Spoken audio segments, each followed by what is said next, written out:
of an exam too, students might also experience anxiety, and that can happen before, during, even after a test. Joining me now live to explain strategies to manage this stress, Dr. Stacy Passe with Be Someone Therapy. Good morning, Dr. Passe.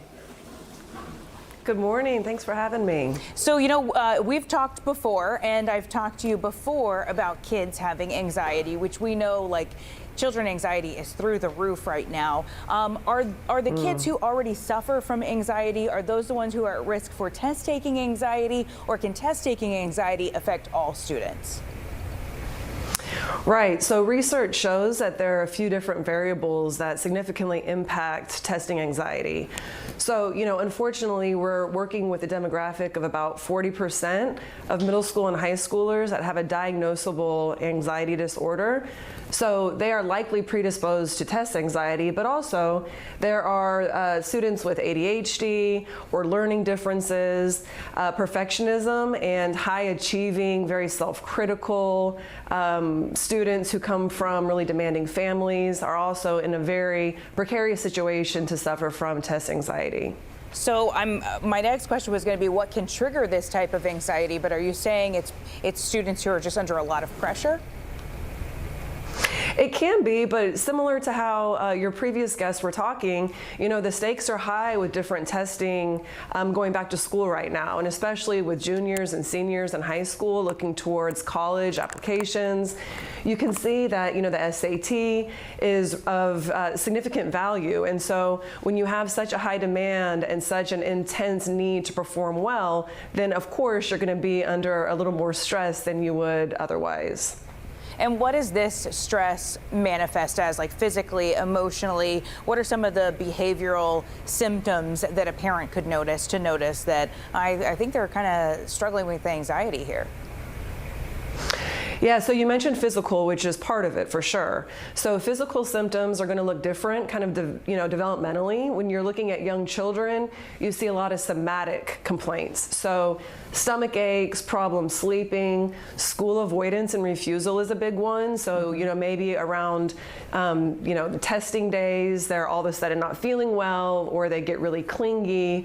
And with other students who are a little bit older, you might see changes in mood, irritability, maybe some withdrawal. And then of course, depending on the kid, they might be as verbal as to say, I'm really stressed out and anxious, and I'm feeling overwhelmed. And so, those are some of the physical kind of explicit symptoms, but some of the ones that are harder to really detect and easier to miss would be what's going on internally and their thought processes.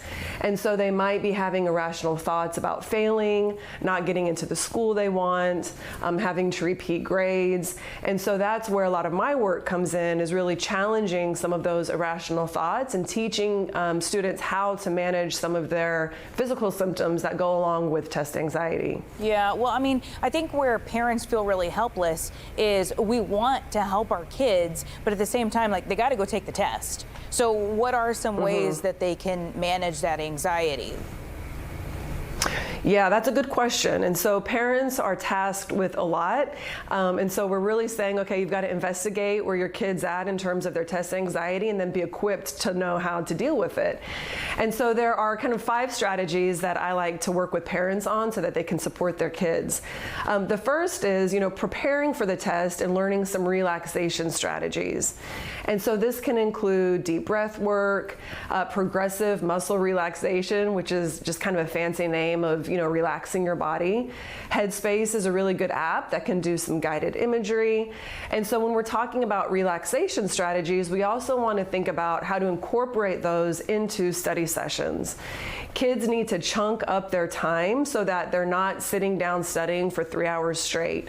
They need to get up and go outside, take the dog for a walk, maybe even, give them a little bit of screen time, so they start to associate studying with relaxation, and that it doesn't become such such a stressful situation.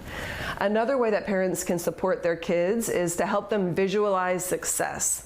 So we borrow this from sports psychology. A lot of really elite athletes, they imagine themselves performing well in games and matches, and it becomes a self-fulfilling prophecy. So we can do the same thing with kids. Ask them, if you were successful, what would that look like? Would you get an A? Would you be going to the school of your choice? Would you be, the star student? And help them kind of predict their future.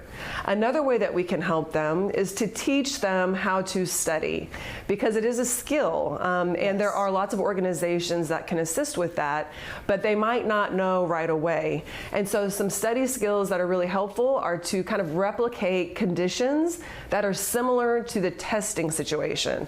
So if you can, have them sit in the classroom and look over their notes a little bit early. Maybe they have a favorite hoodie that they can wear while they're rehearsing some of their spelling words, and also then while they're taking the spelling test. So you want to create similar conditions so that they create those associations. Yeah. We want to encourage them to watch their self-talk.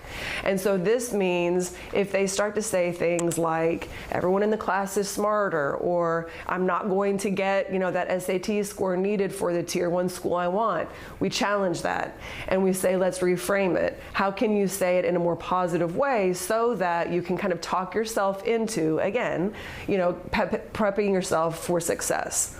And then I think the last way that us parents can help our kids is by teaching them to utilize different learning styles. Once again, studying is a skill set, right? And so study styles can go along with visual, auditory, kinesthetic, reading and writing. And so maybe for some students, they would like to have an exchange with a tutor, or they might need to be quizzed by a parent. And some others might just need to listen to a professor's lecture. But utilizing all the different learning styles and really figuring out what works for your kid.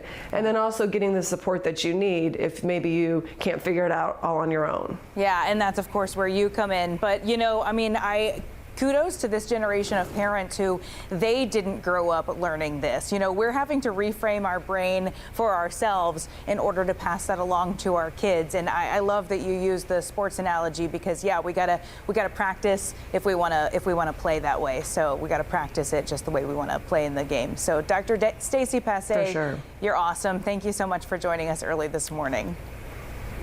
Thank you.